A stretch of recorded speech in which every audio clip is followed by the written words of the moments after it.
ایک دوست نے مجھ سے ایک دفعہ پوچھا تھا کہ حضرت صاحب والدین چلے گئے ہیں، ان کے لیے کیا کروں؟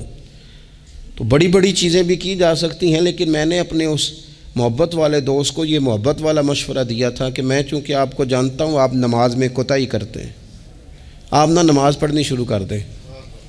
وہ کہنے لگے جی وہ تو میں پڑھوں گا، والدین کے لیے کیا کروں؟ میں نے کہا نماز پڑھیں، ہر نماز کی آخری رکعت میں کہو گے نا ربنا اغفر لی ولوالدیّ، کہو گے نا ہر نماز میں، تو کتنا بڑا اجر ملے گا آپ کے والدین کو۔ اور پھر وہ سارا اسلوب کہ پہلے آپ نے قیام کیا، پھر آپ نے رکوع کیا، پھر آپ نے سجدہ کیا، پھر آپ اتحیات میں بیٹھے، پہلے آپ نے اللہ کی بارگاہ کے اندر اس کی عبادت کرنے کا دھم بھرا، پھر اس کی وحدانیت کی شہادت دی، پھر اس کے محبوب پر درود پڑھا، اتنے سارے کام کر کے اب آپ نے آخر میں کہا ربنا اغفر لی ولوالدیّ، یا اللہ مجھے بخش دے اور میرے والدین کو بخش دے۔ تو بتائیے اللہ کتنا کرم فرمائے گا۔ تو اپنے والدین کے لیے ان کے جانے کے بعد بہت ساری چیزیں ہیں، کفن دفن کا بندوبست کیا جائے، جنازے کا اہتمام کیا جائے، لیکن کچھ چیزوں کو نبی پاک علیہ الصلاۃ والسلام نے ذرا توجہ سے ہمیں سمجھایا ہے اور ہماری بار بار توجہ دلائی ہے۔ ایک شخص نے عرض کیا تھا یا رسول اللہ صلی اللہ تعالیٰ علیہ وآلہ وسلم کہ میرے والدین دنیا سے چلے گئے ہیں تو کیا اب بھی میں ان کے ساتھ کوئی بھلائی کر سکتا ہوں؟ اچھا پہلے میں آپ سے ایک بات عرض کروں، ہمیں موقع ملتا ہے ختمات شریف پہ جانے کا، ایصال ثواب کی مجالس میں حاضری کا، اور پھر اللہ تعالیٰ یہ بھی موقع دیتا ہے کہ بعض اوقات مسلمانوں کے لیے دعا کرتے ہیں اور ہمارے ذمے لگا دیا جاتا ہے کہ جناب اتنا ایصال ثواب کرنے کے لیے اہتمام کیا گیا ہے تو یہ آپ کر دیں۔ تو ہم پتہ کیا کرتے ہیں، ہم کہتے ہیں کہ جناب جانے والے کا نام بتاؤ، نام بتاتے ہیں تو ہم فلاں بن فلاں کہہ کے جو نام بتایا جاتا ہے ان کے لیے دعا کر دیتے ہیں، لیکن جب والدین کے لیے دعا کرتے ہیں پھر نام تو نہیں نہ لیتے، پھر کیا کہتے ہیں یا اللہ میرے والد کو بخش دے، میری والدہ کی مغفرت۔ اس کا مطلب ہے وہ دنیا سے چلے گئے، آج بھی ماں باپ ہیں، وہ رخصت ہوئے، انہوں نے پردہ کیا، ان کی روح کا رشتہ ٹوٹا ہے پر تیرا رشتہ ان کے ساتھ آج بھی قائم ہے، تیرا تعلق ان سے ٹوٹ سکتا، وہ تیرا تعلق، میں نے ایک دفعہ پہلے بھی کہا تھا، میرا بیٹا شاید قد میں مجھ سے تھوڑا اونچا ہو گیا ہو اور اللہ تعالیٰ نے مجھے بڑے محبت والے سنگی دیے، میں نے اپنی حیثیت اہمیت سے بڑھ کر دنیا میں محبت پائی، لیکن میں نے اپنی زندگی میں سب سے زیادہ اپنے والد کی کمی محسوس کی، نے بڑی محسوس کی۔ ابھی بھی کبھی کبھی سوچتا ہوں کہ کچھ باتیں صرف ان سے ہو سکتی ہیں، کسی اور سے نہیں ہو سکتی۔ کبھی کبھی محسوس ہوتا ہے کہ ان کے دامن کے اندر ٹھنڈ کے موقع پر نگ ملتا تھا اور گرمی کے موقع پر ٹھنڈی ہوا آتی تھی۔ یہ خاص انہی لوگوں کا وطیرہ ہے، یہ انہی کا خاصہ ہے، پتہ نہیں اللہ نے کس طرح ان لوگوں کو بنایا ہے اور کس طرح کا یہ رشتہ بنایا ہے۔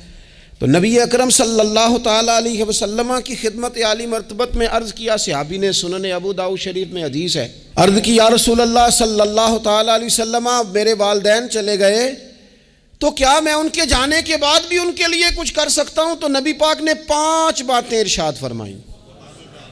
فرمایا ہاں، ایک تو ان کے لیے دعا مانگا کر، دوسرا اللہ کے محبوب نے فرمایا ان کے لیے استغفار کیا کر، تیسرا رسول کریم علیہ السلام نے فرمایا اگر انہوں نے کسی سے کوئی وعدہ کیا تھا تو اسے پورا کر دے، اگر تجھ سے ہو سکے، اور رسول کریم علیہ السلام نے فرمایا اگر ہو سکے تو ان کی طرف سے صلہ رحمی بھی کر، یعنی ان کے رشتہ داروں سے اچھا سلوک کر، اپنے چچاؤں کے ساتھ تو نیکی کر، اور اگر تیری والدہ کی طرف سے تو نیکی کرنا چاہے تو اپنے ماموں کے ساتھ، خالاؤں کے ساتھ تو اچھا سلوک کر، اور پھر 5ویں نمبر پر محبوب نے فرمایا اپنے والد کے دوستوں کی تعظیم کر، ان کے لیے تیرے دل میں اچھے جذبات ہوں، تو اکرام کر دوستوں کا۔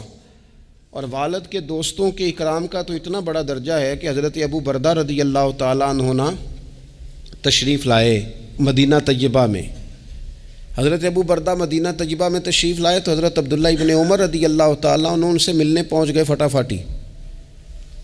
مصروف آدمی تھے حضرت عبداللہ ابن عمر، بہت بڑے مفتی تھے، لوگ ہر وقت مسائل پوچھتے تھے، حج کے سب سے زیادہ مسائل انہی کو آتے تھے، اور صحابہ میں ایک بہت بڑا مقام رکھتے تھے. حضرت عبداللہ ابن عمر فوراً حضرت ابو بردہ رضی اللہ تعالیٰ عنہ سے ملاقات کے لیے پہنچے اور پہنچتے ہی فرمانے لگے آپ کو پتہ ہے میں آپ سے کیوں ملنے آیا ہوں؟ حضرت ابو بردہ کہنے لگے میں تو خود بڑا حیران ہوں کہ آپ ایک مصروف آدمی اور آپ ٹائم نکال کر کے میرے پاس تشریف لائے. فرمانے لگے اس لیے آیا ہوں کہ میرے والد آپ کے والد کے دوست تھے. حضرت فاروق اعظم کے دوست تھے آپ کے والد. اور یہ صحیح ابن حبان میں یہ لفظ موجود ہیں. حضرت سیدنا عبداللہ ابن عمر رضی اللہ تعالیٰ عنہ فرمانے لگے نبی پاک علیہ السلام نے فرمایا ہے کہ جو اپنے والد کی قبر میں ان سے اچھا سلوک کرنا چاہے وہ والد کے دوستوں کے ساتھ اچھا سلوک کرے. وہ اس رویے کو، اس محبت کو قائم کرے، اس چیز پر خاص اہتمام کرے، خاص ذوق دے. ہمارے ہاں نا جی ہم جلدی سے مصروف ہو جاتے ہیں اور اپنے دوستوں کو زیادہ ٹائم دیتے ہیں. اپنا آنا جانا، اپنا اٹھنا بیٹھنا، اپنے شب و روز ان میں ہم زیادہ وقت گزارتے ہیں. کرنے کا کام یہ ہے کہ تھوڑا ٹائم نکال کے، تھوڑی فرصت دیکھ کر اس پر تھوڑی توجہ دی جائے. اسی طرح معروف روایت سیاستہ میں موجود ہے. حضرت مالک بن دار کہتے ہیں کہ میں حضرت عبداللہ ابن عمر کے ساتھ جا رہا تھا تو میں نے دیکھا ایک بدو ننگے پاؤں اور ننگے سر آ رہے ہیں. حضرت عبداللہ ابن عمر نے فٹافٹ انہیں اپنی سواری بھی دے دی. سیاستہ سے حدیث عرض کر رہا ہوں. سواری بھی دے دی اور پگڑی بھی دے دی. فرماتے میں نے عرض کی حضرت عبداللہ ابن عمر سے کہ حضور یہ بدو ہیں گے تو تھوڑے سے نذرانے پہ بھی خوش ہو جاتے. آپ کوئی عام معمولی سا تحفہ بھی دیتے تو راضی ہو جاتے، اور آپ نے پگڑی بھی دے دی اور گھوڑا بھی دے دیا. حضرت عبداللہ ابن عمر کہنے لگے یہ کوئی عام آدمی نہیں، یہ میرے والد کے دوست ہیں. اور والد کے دوستوں سے محبت کرنا یہ ہمیں رسول رحمت نے سکھایا ہے. کیونکہ اصلاں نال جے نیکی کریے تو نسلاں تاک نہیں بھول دے.